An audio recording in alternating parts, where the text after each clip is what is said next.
Hey folks, how are you? The new year's finally here, so you want to be able to put some skin in the game somewhere, right? Because you are a bit passionate about your endeavors, you're a bit passionate about the sports you follow, maybe even the teams that you also follow. So why not do so over at the #1 site for betting and trying to be able to earn some cash. Hey, you never know what's going to happen, right?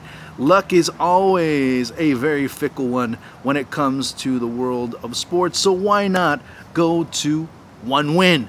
That's the one place where you'll be able to enjoy the best offers, the best propositions. So make sure you go through with your promises and we'll see where things end up playing out. One thing I do recommend for you is the crucial match between Torino and Napoli. I have this video up for those of you that are interested in finding out more about Valentin Barco. To me, one of the big promises, one of the more interesting prospects coming out of Argentine football in the past year. Now, what makes him and Claudio Echeverri's situations very different, yet very similar. I'm talking about different from the perspective of what people have not seen before, and now what is becoming more of the norm. And I'll go into what to expect. Is that in both Echeverri as well as Barco have made it very evident that they want to leave, that, or at least that the intention is to leave sooner rather than later. And of course, the sooner must have arrived for both of them. Echeverri's case, as I said, is a bit different compared to Barco, because River kind of sold him behind his back, or at least were looking to sell him, and to a certain extent it's backfired. I'll have to do a different video for it because the facts are still coming out on that one. But let's focus on Barco. Barco, from his perspective, he's a player that already has an offer from Brighton. They're willing to pay $9 million. Boca's already said no, so I said, okay, fine, we'll activate the rescission clause, which is basically putting Boca in a situation where if that does happen, they end up not getting the clause. Now, here's a bit of a caveat for you.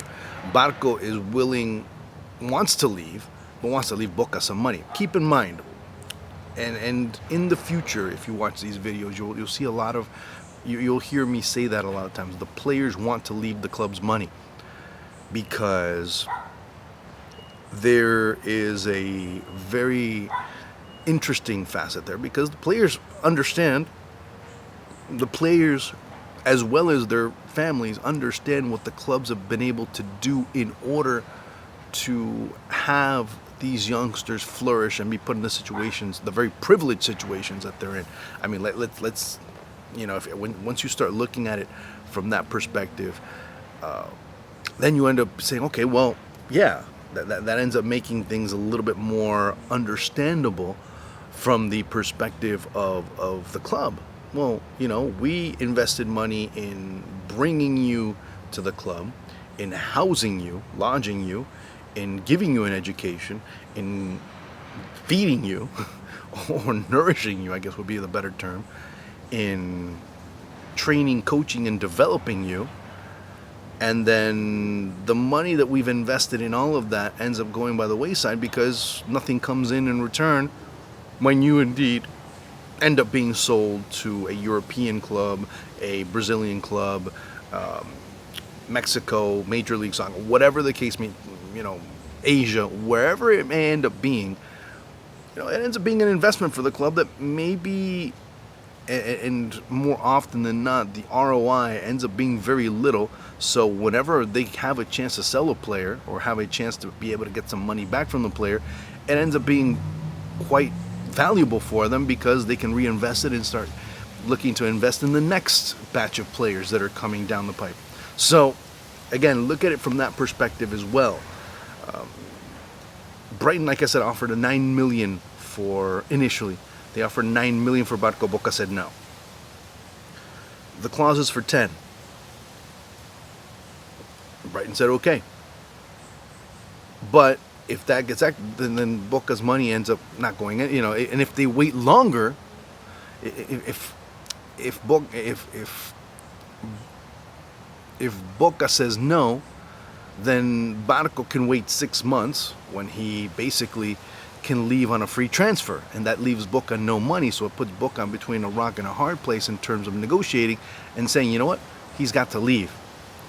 So if not, if we don't negotiate and let him go now, then in 6 months we have no leg to stand on when it comes to the future, when it comes to being able to get some money off of one of our, if not the top prospect that we have right now coming out. Of course, Barco, just 19 years of age. So that's something to be looking at when it comes to this whole negotiation. All right, enough with that. What does Barco bring to the table to a team like Brighton? In some moments, you could probably end up saying versatility. Now, maybe, I don't know, maybe that ends up being a little bit too easy to say, because, and I say versatility because over the past year he's played in 3 different positions. 4, basically. By craft is a left back, but in order to take advantage of his offensive prowess, well, Jorge Almiron decided to use him as a wing. Sometimes used him more internally, made him as an attacking midfielder down the channel. You saw him move around throughout the pitch. He didn't seem 100% comfortable because as a fullback he was accustomed to making the same routes. He was accustomed to making the same movements, but that his starting points ended up being completely different, and a lot of times he ended up being out of certain plays. You need him to be in movement. As a left back, that's what he offered. He offered being able to run down the lines, being able to cut back towards the middle, and he's still a bit rough. Now, at 19, they're very, very few. You can count them maybe on one hand the amount of players that you say at 19 they're a finalized product. So let's be fair as well. Barco has a great deal of potential. Barco is one of those players that if you have him develop very well, and Boca will be interested with this one, if you have him develop and continue evolving, keeping that uphill or that upwards curve in terms of progression, then you could sell him for a pretty penny. You could sell him very well, and that's basically what Brighton's been able to do. Buy cheap and sell extremely high. I mean, look at the players that they've been able to sell over the past couple of years and the money that they've been able to get in return. So you can add him. Now, does he end up being a Moises Caicedo type of or Alexis McAllister type of money that you that's still left to be seen? I don't know. But if I'm a betting man, I'd probably say no. But again, like I said, I don't know where he's going to be in a year or two from now. So it would be very interesting, and I think he's coming to the ideal club in England, in the Premier League, to be able to go and go into a system like Roberto De Zerbi. If he continues going the way he's going, I think he can flourish a great deal in it. I think you can see him evolve, take those next steps, because, like I said before, he's not accustomed to playing where he's been playing in recent months at Boca. But I'm not saying that he can't evolve and play in those positions. It was just that he didn't seem to be all that comfortable. Where he did seem most comfortable was the position that he's been playing since he's been in the youth system, at left back.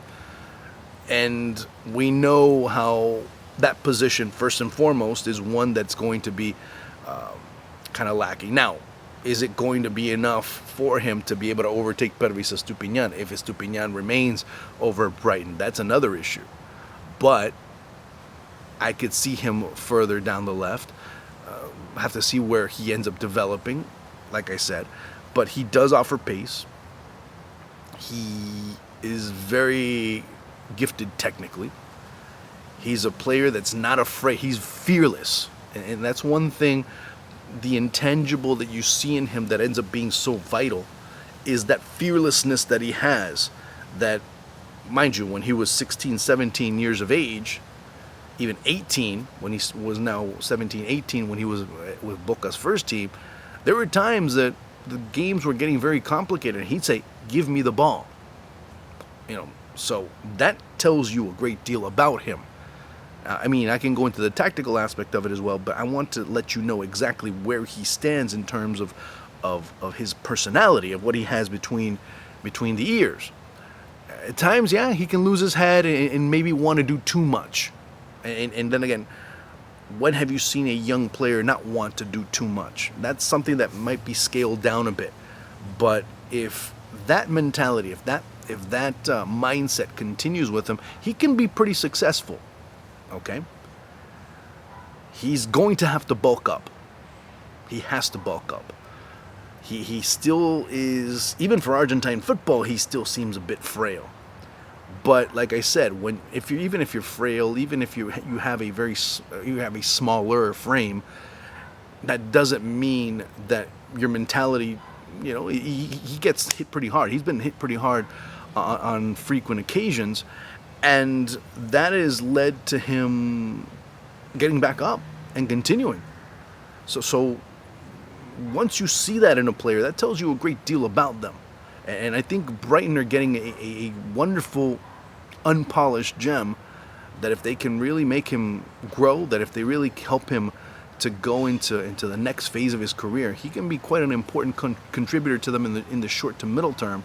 But then, when he makes that next jump, if that ends up being the case, he can end up being a very good prospect for whatever team ends up buying him. Of course, like I said before, that's good news for Boca, because in the grand scheme of things, if they accept the terms that have been placed, one of the clauses or one of the conditions is that they remain with 10% of any future sale of Valentin Barco. So I hope you guys enjoyed this. I hope you guys really liked this video. Please, if you have any questions, leave any comments or any questions. He seems like an interesting player, like I said, for Brighton. He could flourish under Roberto De Zerbi. We'll see. But, of course, that'll take time. And I wouldn't expect too much from him. If he does arrive in Brighton during the transfer window, I wouldn't expect way too much from him. Although if he does get moments, you will see some flashes of him. And interesting to see him alongside Julian Ciso would be quite the interesting prospect in the middle or in the midfield for Brighton fans. So, like I said, we'll see what happens. I would expect to see more from him once he has a preseason and has a few months under his belt to be able to prepare properly to get into stride. And then you might see one of the better versions of Valentin Barco if he does get a good opportunity. So again, guys, thank you so much. You know the drill. So I'll talk to you soon. Ciao.